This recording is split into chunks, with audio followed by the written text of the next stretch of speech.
Alrighty, everybody, welcome back to the channel. This is the most enthusiastic that you are gonna get me. I have a bad cold, bro. I probably sound terrible, so sorry if I sound terrible.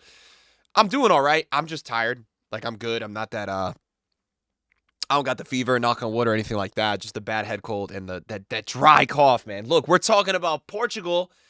Because let me tell you, this team impressed me today. Portugal is through to the Nations League final. I've been telling people the Nations League, the quarterfinals were really good. If you were watching those a month back, they were very, very good. And today's match, it was a very good match. I mean, we got a lot. We got 3 goals in this one. Portugal wins 2-1. They will face the winner of Spain, France tomorrow. Boys, tomorrow we get to watch Lamine Yamal versus Mbappe. Dude, it's a treat. And either way, we are going to get to see Ronaldo versus one of those two leading their team. So I'm very excited for tomorrow's match. Today's match, by the way, I want to say this. If you're watching this and you didn't know this, this was the first time Portugal beat Germany, I know for sure, in over 20 years. I think since 2000, which is crazy. Look at the head-to-heads. Look at this. This was literally the first win FootMob even has tracked history for. I think the last time Portugal beat Germany was in 2000. So, look, it was a big win for Portugal.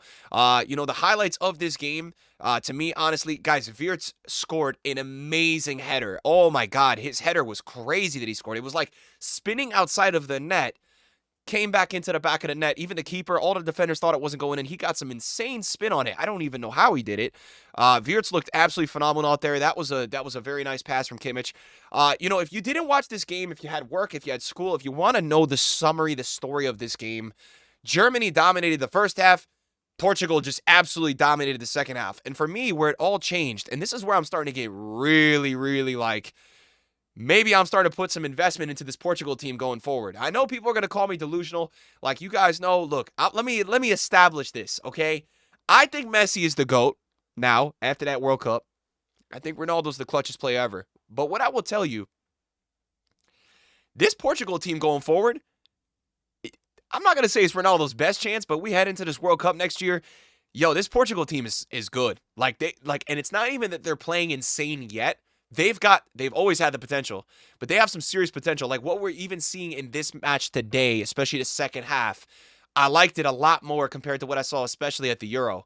The play style they had at the Euro, man, it wasn't good enough. It looks like they're understanding each other a bit more. I like a lot of players. Look, this game, ultimately, guys, it changed with one player. And I know you're going to think I'm going to say it's one player. No, I'm going to talk about this guy. This dude, Cohen-Sao, I don't even know how to pronounce it. All right, this man came off the bench. He played 30 minutes. Yo, this guy is crazy. All right, this guy is insane. The dude was cooking. The dude made Todd look like an old man, all right, on the breakaway. Todd looked like he couldn't even run anymore, all right? This Portugal team in the second half, they made Todd look like he was 75 out there. And I know it's harsh on Todd, but I'm just saying. And look, this Ter Stegen hate, for me, I don't know what the match ratings are. I don't know how many saves he made. It's a little forced, all right? Ter Stegen made a couple saves in the second half. Portugal could have gone up like 3-4, 5-1. All right, both keepers today played well. I thought Costa played pretty well in the first half. 17 shots for Portugal, almost 3 XG. They only scored 2, 4 big chances. And then obviously Cohen-Sao, guys, let's talk about the goal. I can't show you the goal because it's going to be copyright. Guys, Cohen-Sao, holy. He scores a rocket. Pretty much like Wirtz's header was like a finesse header. This was like a finesse bomba on the left, bro. It was going outside, came all the way back in, not getting saved. And then he even had a play where, in the 80th minute, he went on a crazy run, like 50 yards, rocket speed. Ty is not slow. He made Ty look slow. Cuts inside, gets the opening, just misses it wide. Ter Stegen might have saved it, probably not. Ter Stegen makes a crazy double save in the end where Ronaldo does an amazing chop. It's like we're turning back the time with Cristiano because he does an amazing heel chop. I mean, people forget, this dude is 40 years old, bro. All right, you can say what you want about Messi. You can say what you want about all these other guys.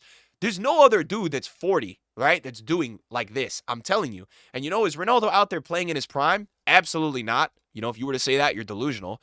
But he went out there, he put an 8.0 match rating. He had a few chances.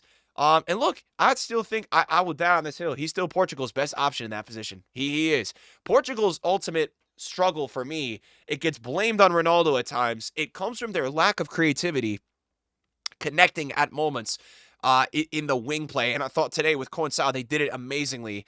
Trincao, Neto, Neto had his fair share of a couple chances. Nothing crazy. For me, Cohen-Sao came into the match. He changed it. Obviously, Vitinha, guys. Joao Neves, they use him a bit out more out wide the way they were doing it today, and Vitinha obviously getting a little rest coming off the Champions League. In a perfect world, Vitinha and Joao Neves, right, are rocking the tandem for these guys. They are phenomenal, bro. Vitinha, what a footballer those two are. And look, like, not to talk only about Portugal potentially going forward, and maybe I'm not gonna say a dynasty when Spain is around, but yo, PSG, bro, that team they got, those two, man. Oh, those two plus Nuno Mendes as well, because Nuno Mendes, he does like a 1-2 with Bruno, spins off the guy, plays literally a perfect pass to Ronaldo, guys. People were joking about it being an offside, like it was like a Marcelo offside from back in the day. This is what they showed as the onside, and then there was actually, like, where's the actual replay? Goal stands, no offside on Ronaldo. So some people are saying it's offside. Look, they ruled it onside at this point. The VAR is gonna VAR. I don't even have an opinion. The pass, I feel like, was perfect, right? And the way Nuno created it, he's ultimately, he's become the best left back in the world. Nuno, he is. I think he is. There's what more can we say? And look, I love Balde, but what Nuno has been able to do this season as a whole and what he's contributing, and now they're in Nations League final. Now let's watch out for Spain, France tomorrow. It's going to be crazy. Ronaldo was one of those chances that he couldn't miss. I think ultimately that's all Portugal needs. They just need him in those scenarios.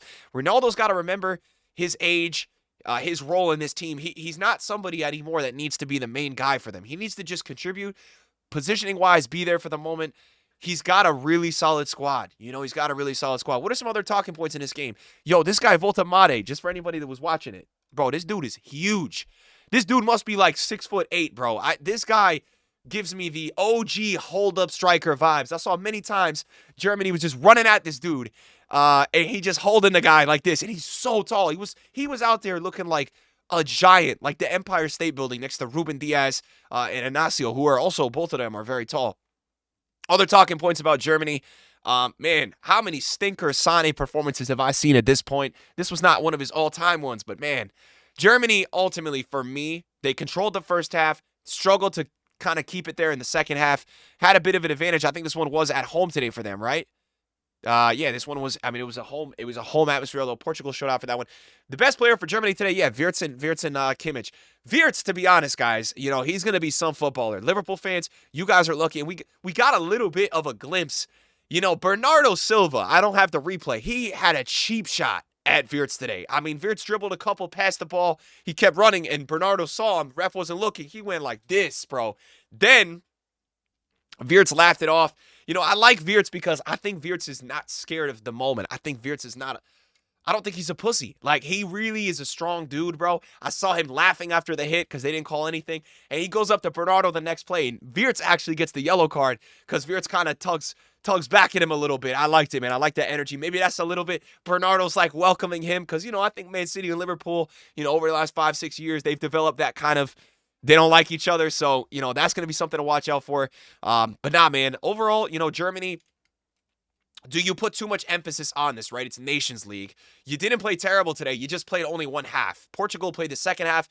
Germany played the first half. And ultimately, Portugal played their half better than Germany played their half. It was just two halves divided today. Germany, man, they got knocked out by the Euro champions. They really was a handball away from that being a different result, or at least going to penalties or doing something else. So, do you put too much emphasis on this? No. Are you missing some guys today? For sure. The lack of Musiala. I've been feeling like Wirtz is great, but Musiala, we saw in the Euro, like, for them, he's that guy. He is the guy for Germany. He's the number one. I think as good as Wirtz is, I'd still just, man, Musiala's magical. So, his injury still, is impacting them a bit. I thought Adeyemi, football is so much about moments, because the end of the match, Adeyemi, you know him for his blistering pace. He's always freaking running at 100 miles per hour. And, like, he does some close dribble. Really nice first touch into the space. Almost snipes it top corner. So, Adeyemi's a player that we've been able to see get a lot better over the years. He's been improving so much, man. So, ultimately, Portugal into the final, guys. They will face off against the winner of Spain and France tomorrow. I think it will make for a really good game. Ronaldo's got a chance to play in another final. I'm a Ronaldo, Messi guy, so I love watching these guys play still at their age in large matches. And I think for me, ultimately, I think there's been questions about Ronaldo. He didn't really play well at the Euro. He looks good. Honestly, he looks good, guys. I think he looks good. And, I think he's going to be I think it's going to be a part of their chances at the World Cup. So we will see what happens in this final. The final will be on Sunday. So tomorrow we will have a Spain-France reaction, guys. Yamal versus Mbappe. And then this is how the knockout has looked. And there's also going to be a third place game. So Germany will play the loser. I don't know if I'm going to react to that. It's on Sunday as well. But yeah, tomorrow, Spain, Netherlands was crazy. And then France came back against Croatia. So we will see tomorrow is two stacked teams. So, all right, I'm going to leave. I got to go blow my nose. Love you guys, man. Peace.